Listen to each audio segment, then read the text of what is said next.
Noong 2012, pinapunta ni dating Pangulong Benigno Aquino III sa Malacanang si nooy Senate President Juan Ponce Enrile.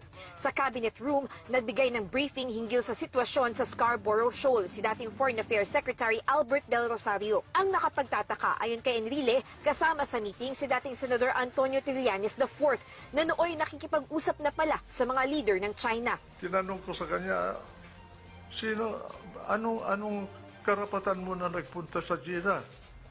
Yung ba, kusang lubo lamang ang nagpunta ron? Sabi niya, hindi. Nagpunta ako doon, may authority ako. Sinong nag-utos sa inyo pumunta ron?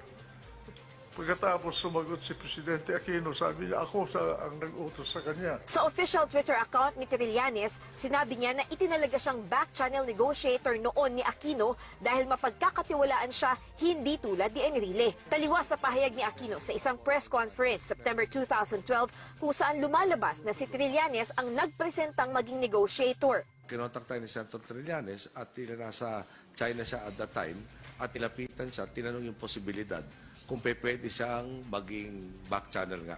Giit ni Enrile, palaisipan sa kanya kung saan nanggaling ang mga koneksyon sa Beijing ni Trillanes. Dagdag ni Enrile, may na-bypass din ng mga opisyal ng gobyerno si Trillanes. Bakit binaypas niya yung embahada